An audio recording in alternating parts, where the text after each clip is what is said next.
नमस्कार, व्योम टीवी के पेज पर मैं उमेश श्रीमान आपका स्वागत करता हूं। राजनीतिक भूचाल लाने के लिए शब्दों का समीकरण ही काफी होता है। अब ये शब्द का समीकरण आप जिस पार्टी के तरफ से समझ लें, लेकिन राजनीति में भूचाल जरूरी होता है। अगर विपक्ष को मात देना है, विपक्ष की सियासत को बैकफुट में लाना है, तो आपको शब्दों का समीकरण को बहुत बारीक ढंग से समझना पड़ेगा। श्रीमान, 2023-24 के अंतर्गत झारखंड की राजनीति में एक ऐसा व्यक्ति का उदय होता है जो आज किसी तरीके से परिचय का मोहताज नहीं है, जयराम महतो। अब जयराम महतो का सबसे पहले 2 सेंटेंस आपको सुनाते हैं। अनेक मंचों पर जिस तरीके से उन्होंने अपने अभिवादन को रखा, उसमें एक बात स्पष्ट रखा था कि श्रीमान, अगर सदन मिला तो बहुत अच्छा, नहीं तो सड़क हमारा है। सदन मिला तो बहुत अच्छा, नहीं तो सड़क हमारा है। विरोध जारी रहेगा।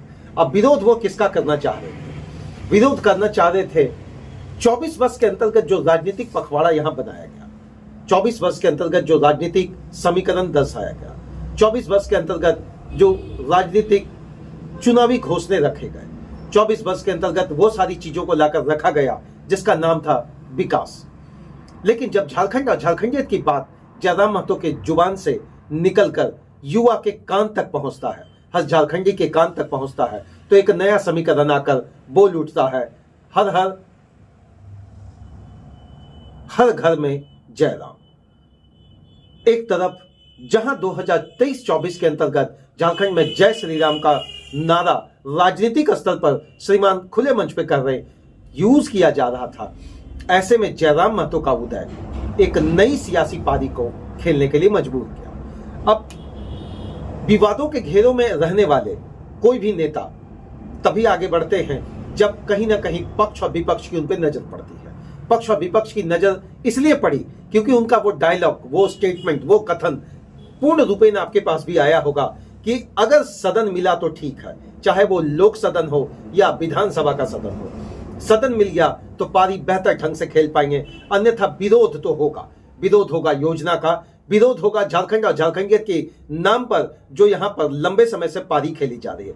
विरोध होगा उस भाषा का जिस भाषा को हमें थोपा जा रहा है। विरोध होगा उस नियमों का जिस नियमों को अंतर्गत झारखंडियत और झारखंड से जुड़े लोगों का कभी किसी ने भला नहीं किया। ऐसे बहुत सारे कथन हैं जो जयराम महतो ने खुले मंचों पे रखा। खुले मंचों पे रखने के बाद अनेक तरह से घेराबंदी की गई। अब ये घेराबंदी कभी जेएमएम के तरफ से किया गया, कभी बीजेपी के तरफ से किया गया, और युवा की सबसे जानी मानी पार्टी, जी हां श्रीमान, आजसू ने भी घेरने में कोई कसर नहीं छोड़ा। क्योंकि किसी मंच पर ऐसा जयराम महतो का स्टेटमेंट नहीं आता था जहां वो आजसू को नहीं घेरते थे, आजसू के सुप्रीमो को नहीं घेरते थे, आजसू के विधायकों को नहीं घेरते थे, और आजसू के उन सारे लोग जो कि झारखंडियत के नाम पर ऐसे बड़े वादे किए थे। श्रीमान, उन वादों का क्या? जिन वादों के परिशिष्ट में, जिन वादों के परिसर में, जिन वादों की खेती की गई थी, जिस खेती में यह बात कहा गया था कि खेत हमारा जरूर, लेकिन फसल हमें काटने नहीं मिलता है, ये वही झारखंडियत की बात है जो हर पार्टी कहती है। श्रीमान, 2024 का जब विधानसभा, तो आपको पता हो चल गया होगा कि किस तरीके से भाषण ने बड़े बड़े राजनीतिक पार्टियों को पाट कर रख दिया।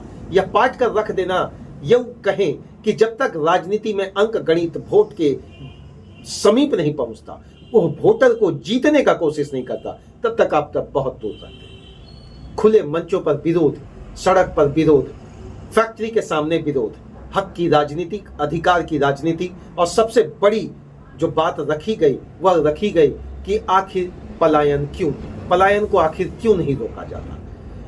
वो जो सबसे बड़ा मैटर आकर खड़ा होता है कि जीत किसी भी पार्टी की हो, लेकिन जीत आम जनता की कब होगी, जीत उन लोगों की कब होगी जिनके वोट के भरोसे आप आगे बढ़ते हैं। जयराम महतो इन्हीं सारी चीजों को तो लेकर आगे बढ़े।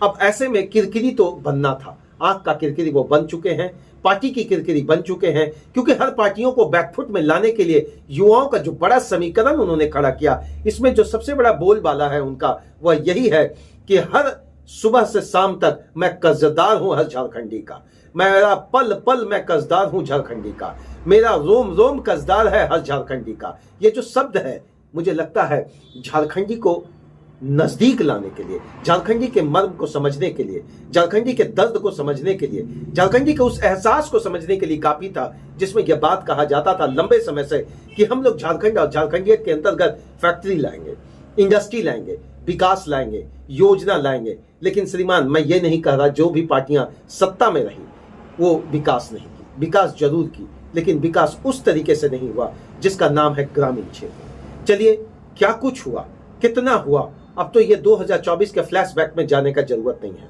अब आता है 2025 में श्रीमान सदन तक जयराम महतो पहुंच चुके, विधानसभा तक पहुंच चुके, लेकिन सोशल मीडिया का पन्ना उनको जिस तरीके से हीरो बनाया, जिस भाषणों को लेकर वो आगे बढ़े, जिन अभिवादनों को लेकर सोशल मीडिया पर वो हावी रहे, इसमें तो एक बात तय है, प्रेशर पॉलिटिक्स में वो पूरी तरह से सफल दिखे।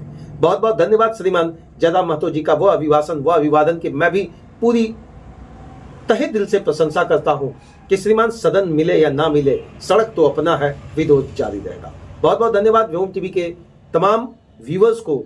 जिन लोगों ने अब तक व्योम टीवी को सब्सक्राइब नहीं किया है, उनसे निवेदन है, जरूर निवेदन करें, क्योंकि हम तो पूछेंगे कि पेज से हम लोग लगातार उन मुद्दों को लाकर रखते हैं जिन मुद्दों से है आपको और आपके आसपास के लोगों को सरकार। तब तक के लिए जय हिंद।